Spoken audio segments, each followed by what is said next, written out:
कि नहीं, ये बात नहीं है। बात कुछ बड़ी हो गई है। बात यह हो गई है कि चलो हमारे भाई थे, हमने मुलाकात कर ली, मिल लिए, लेकिन कोई पॉलिटिकल यहां पर माइलेज मुझे नहीं मिलने वाला है। राजनीतिक लाभ की गुंजाइश शिवसेना उद्धव के साथ रहने से मुझे नहीं होने वाली है। तो एक ही रास्ता बचता है, अब बहुत विलंब ना किया जाए। अब चूंकि बीएसटी का जो क्रेडिट सोसाइटी का चुनाव था वो बहुत महत्वपूर्ण है, मैंने आपको बताया हुआ है ऑलरेडी कि डिपार्टमेंट ऑफ इलेक्ट्रिसिटी, ट्रांसपोर्ट, ये महत्वपूर्ण डिपार्टमेंट हैं जिनके कोऑपरेटिव सोसाइटीज का ये पूरा प्रकरण है। और उसमें इन दोनों पार्टियों की जो हार हुई है, तो ये दो तीन जो महकमे हैं वो उनके हाथ से चला गया, तो फिर मुंबई में बचता क्या है। अब रही मुंबई महानगर पालिका की चुनाव डायरेक्ट, तो मुंबई महानगर पालिका की चुनाव में इनकी हैसियत अब कुछ बचेगी नहीं, क्योंकि ये उसका लिटमस टेस्ट था जिसमें जनता ने नकार दिया पूरी तरह से। तो राज ठाकरे को अपने औकात के बारे में पता चल गया। जो राज ठाकरे धमकी दिया करते थे, जो उद्धव ठाकरे कहते थे कि तुम रहोगे मैं रहूंगा, अब वो तो सरेंडर कर ही दिया। अब ये राज ठाकरे ने भी सरेंडर कर दिया। इसकी सारी गुंडागर्दी खत्म हो गई। इनके सारे गुंडे बिल में घुस गए हैं।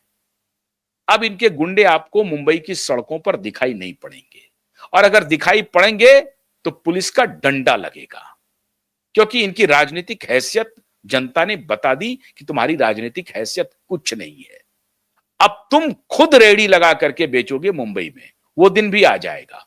अगर तुमने अपने चाल चरित्र में बदलाव नहीं किया तो वो दिन भी आएगा जब तुम्हें लोग रेडी पटरी लगा करके देंगे और तुम खुद उस पर बेचना शुरू करोगे, क्योंकि तुम्हारा धंधा पानी बंद हो गया, क्योंकि तुम कुछ करते तो हो नहीं।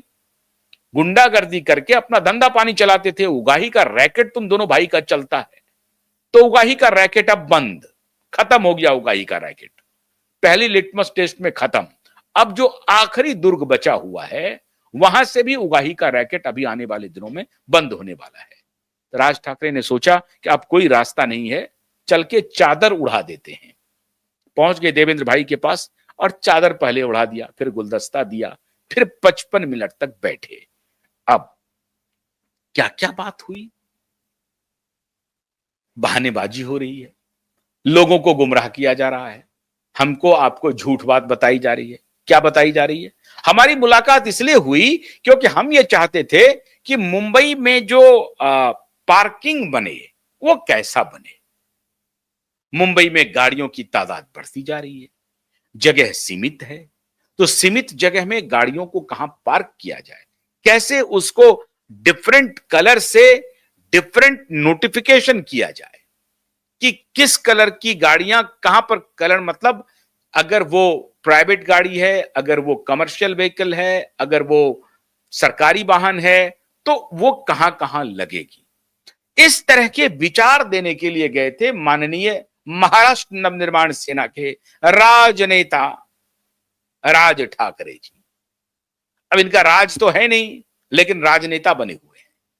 तो ये राज ठाकरे जी गए थे ये कहने के लिए कि पार्किंग कैसी हो, सरकार को किस तरह की पार्किंग तैयार करनी चाहिए, और फिर उसके बाद इलेक्ट्रिसिटी में क्या होना चाहिए, पार्किंग कैसी होनी चाहिए, पार्क कैसे होने चाहिए, बारिश के समय में क्या इंतजाम होने चाहिए। बारिश हो रही है अभी मुंबई में, तो बारिश के समय में क्या इंतजाम होने चाहिए।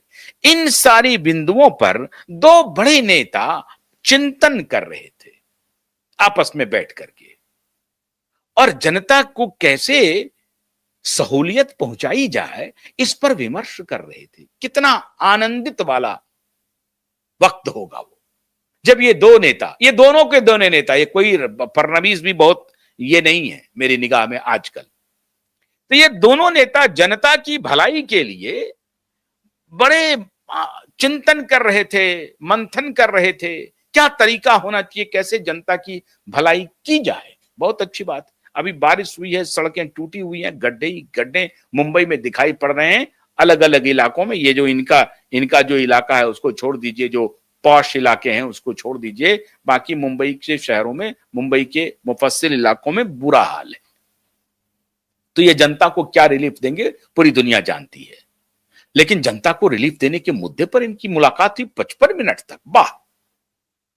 और ये हम लोगों को बेवकूफ समझते हैं, ये समझते हैं कि जो कुछ भी ये लोगों को बोल देंगे लोग उसको मान लेंगे।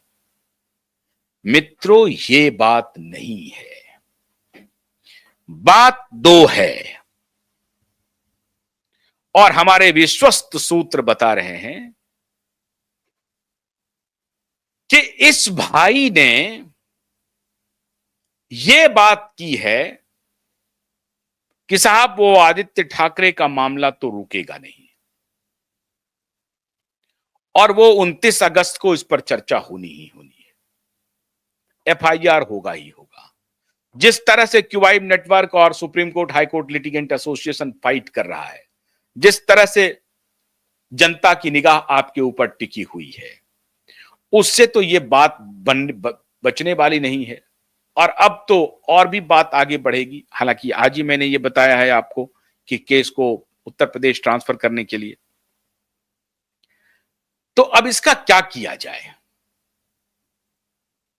उद्धव के साथ तो आप जा नहीं पाएंगे क्योंकि आला कमान ने मना कर दिया है। उद्धव तो आने के लिए तैयार बैठा हुआ है।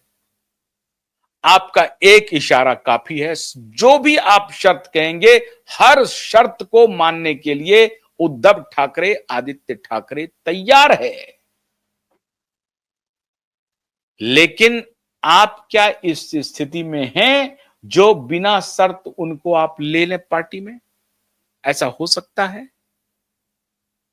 भाऊ ने कहा कि साहब मुझे इसमें मत पड़ाओ। अभी की स्थिति तो बिल्कुल भी ऐसी नहीं है। दूर से ही हमारे साथ रहो, दूर मत जाओ, हमसे दूर मत जाओ, दूर से हमारे साथ रहो, बने रहो। एक और दूसरी बात, आपकी क्या ख्वाहिश है, आप क्या लेकर के आए हैं? राज ठाकरे ने कहा कुछ नहीं लेकर के आए, हम तो आपके लिए चादर लेके आए हैं, गुलदस्ता लेके आए हैं और आपसे एक चादर की उम्मीद करते हैं।